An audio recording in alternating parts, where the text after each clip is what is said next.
This is some background information that I've got, and I would like to thank Margaret Stirrett of Dalmellington History Group, because Margaret helped me with this information. This is an extract from Dalmellington Parish Magazine dated September 1921. I'll just read it out to you. 31st July 1921 was a memorable day in Benwhat. This was the day the War Memorial was unveiled in memory of 12 sons of the village who gave their lives in the First World War. The ex-servicemen, Lethen Hill Pipe Band, RSF men, a firing party from Ayr Barracks, Freemasons, the committee and school children assembled at the school at 3:30 p.m. and headed by the official ministers and Benwhat Band marched round the village. They were joined by Brigadier General Pollock MacColl and proceeded from the High Raw to the monument. There was a prayer of invocation led by Reverend Henry, thanksgiving prayer by Reverend Caldwell and a prayer of remembrance by Reverend Cadenhead.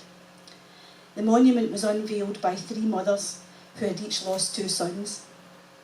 The names of the 12 men inscribed in the monument were read and the salute was fired and the last post sounded.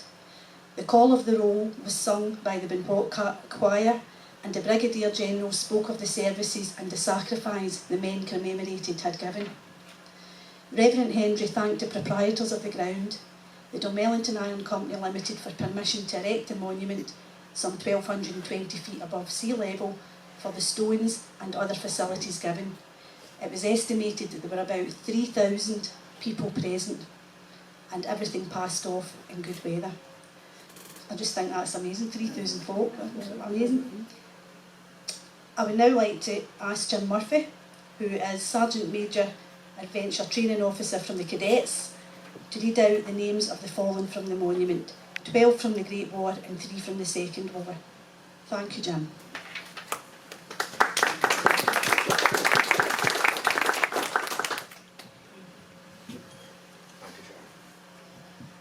I will now read the names of the fallen using the information available to us, which Sharon has once again spent a lot of time and effort to go through. The east side of the memorial, Private George McBride Neville, who was a member of the Royal Scots, who died after the war, aged 29. We could not source a record for him. He was the son of George and Janet Neville of 13 Benwhat. The death certificate was signed by his brother David Neville of 10 Benwhat. Private William Neville, again from the Royal Scots, was aged 29. He was killed in action in France and Flanders. Also the son of George and Janet Neville of 13 Benwhat.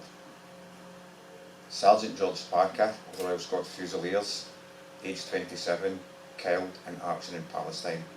Son of Andrew and Isabella Parker of 63 Benwhat. Lance Corporal Thomas Parker, Royal Scots Fusiliers, killed in action in France and Flanders. Also son of Andrew and Isabella Parker, 63 Benwhat. Private Alexander Wilson, Royal Scots Fusiliers, killed in action in Gallipoli, son of Mr and Mrs John Wilson, 12 Benwhat. Private William Wilson, Royal Scots Fusiliers, aged 26, killed in action in Palestine, also the son of Mr and Mrs John Wilson, 12 Benwhat. The west side of the memorial, Private William Bryan, Royal Scots Fusiliers, killed in action in Gallipoli. Private William Hill, Royal Scots Fusiliers, killed in action, son of William and Agnes Hill, 70 Benwhat. Private David Hodgson, aged 35, killed in action in France and Flanders, son of Thomas and Kate Hodgson, 22 Benwhat.